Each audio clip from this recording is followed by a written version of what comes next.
The Unhappy Hour on the new AmericanMedia.com. Yeah. All right. We are back. My name's Brian Engelman, and I appreciate each and every one of you listening. Hopefully, maybe it's because I am interesting and entertaining and just full of wonderful sports knowledge and amusing anecdotes. Or maybe it's because you think Zach is an amazing guest, and he brings it to the table when we're talking sports, mostly Indians, Cavs, Browns, and Buckeyes. Maybe it's a combination of those, or maybe you're just really bored and lonely. Either way, I appreciate you. I'm very happy you stumbled across all of our stuff here. I want to make sure first that you're following Zach on Twitter. He's at Z Baris, Z-B-A-R-I-S. Check out our homepage, thenewamericanmedia.com, and do all of those things. Subscribe on YouTube. Leave your comments on YouTube. That's youtube.com/thenewamericanmedia. On Facebook, do a search for The New American Media and like the page. Awesome. Cool. So, Zach, Indians. People are saying, you brought it up, I think, last week. I did. That people are talking about the Indians perhaps having the best rotation in all of baseball. Where are we at with this team? What are we supposed to be paying attention to in these first couple weeks now that things are moving again? It's tough to say right now. I mean, I think the Indians, they need to get off to a hot start this year. You know, they need to take control of the division early, and I think you're going to see that if the pitching is there, they're not going to have any problems. Would you say the Detroit Tigers have gone down a little bit this year? Oh, definitely. I mean, how can you not when you lose, when you lose guys like, what's his name, Max Scherzer, it's not going to be, and they lost Rick Porcello, too. You lose 2/5 of your starting rotation.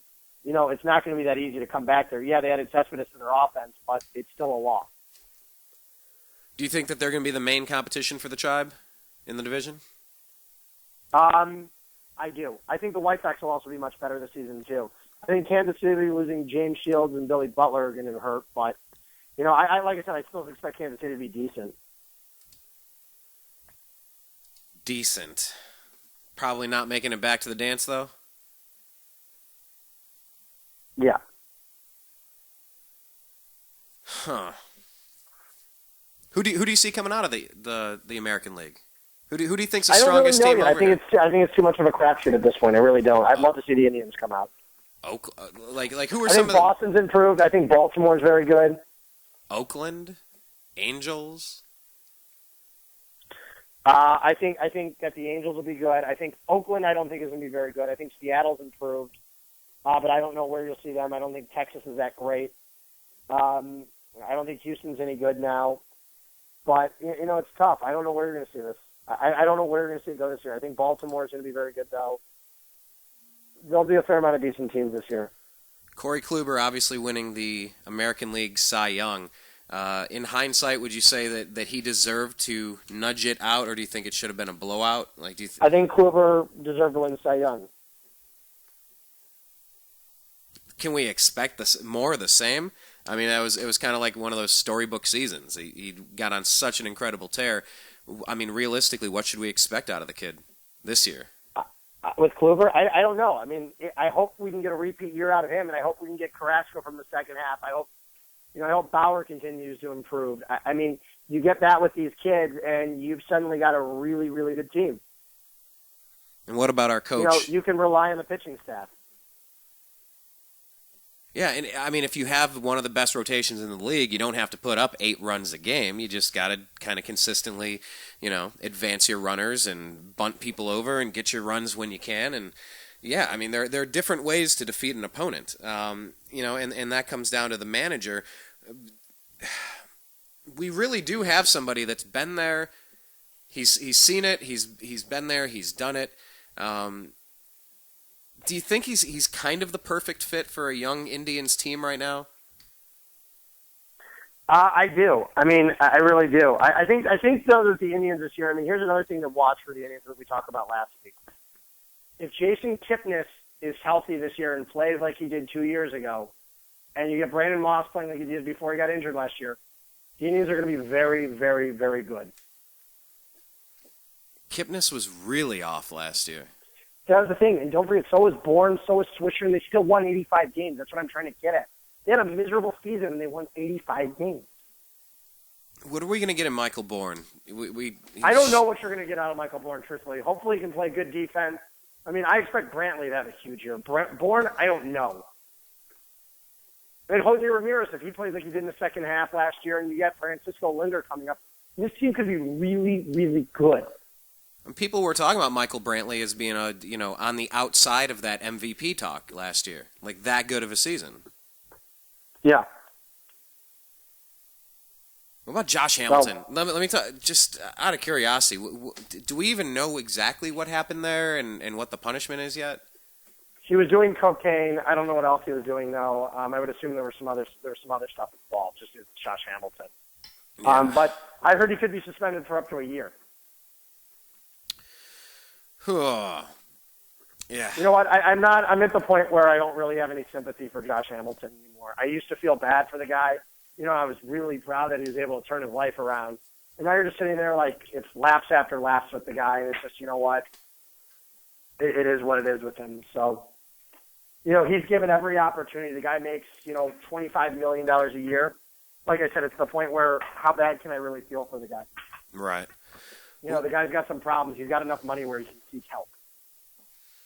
Yeah, that is really such a shame when you see it happening. It is, because musicians or actors he's an incredible talent. Yeah, you hate seeing wasted talent, but we see it with Josh Gordon and Johnny Manziel in our backyard. We don't need to look too far for it. Yeah, exactly. I don't need to sit here. I don't feel one bit of sympathy for Josh Gordon. I don't feel bad for the kid at all. No, I really don't. He's made it hard especially after he wrote that letter blaming everyone but himself, and that just made me angry. So. I liked the letter. I liked what he said, where he was coming from for that particular part of the equation. And what you're saying is what I agree on with. Being .01 over. Then he blamed, he didn't know the codeine. If he would have called the doctor, it would have been okay. And if he would have let the league off, no, another screw up. You've got an agent to take care of this. That's what Drew Rosenhaus is there for. It's like Hillary Clinton. I didn't know that I was using I was using my own personal email and my own personal server, and we fired the ambassador from Kenya because he was trying to use his own personal email. Hillary wanted her porn separate, and when she signs up for those websites, she wanted to go into a different email. It can't go to a government email. Oh man, where do you think she would be at? I'm sure Bill is keeping his hands to himself while Hillary jets out across the country. Bush or Jeb Bush should be out right now. No, well, here's the thing. What website could you see Hillary Clinton on? Would she be on Grindr, Tinder? Cupid. She is a lesbian, so she'd probably be. I don't know if Grindr's for lesbians too, but I've never used it, so I couldn't tell you. Okay, Cupid, plenty of fish. It can't be like Hillary.Clinton@gov or at Hinge, secretary.gov. There's a bunch of them. Yeah. Oh, okay. Now that's okay. That's our question of the day. What cell phone apps was Hillary Clinton using that she wanted to keep private? That's a great question of the day, and it's ridiculous. And it's setting up our conversation coming up with Alex Freeman of the Fifth Column coming up in just a moment here. So I'll tell you what, Zach, it's a bit of a calm before the storm. We'll know a little bit more about the Cavs after they play the Hawks. We'll know a little bit more about baseball after a few weeks of spring training. We can elaborate on that. A week or two, we're going to know about March Madness and the Final Four, and we can talk a little bit more about that. And, of course, with the draft and the free agency, we're going to find a lot more moves are going to happen between now and next week's show. So, appreciate you coming on as usual to talk about it. This scattershot of an episode, not one particular subject, but it's nice to bounce around, and it's always good to have you here, man. Definitely. Very cool. Well, Zach, I appreciate your time, and we'll be talking with you again real soon. If you haven't checked out our homepage, it's thenewamericanmedia.com. Subscribe, youtube.com/thenewamericanmedia. On Facebook, do a search for The New American Media with spaces in between and like the page. On Twitter, we're at American_media_. But seriously, follow Zak Baris at ZBARIS.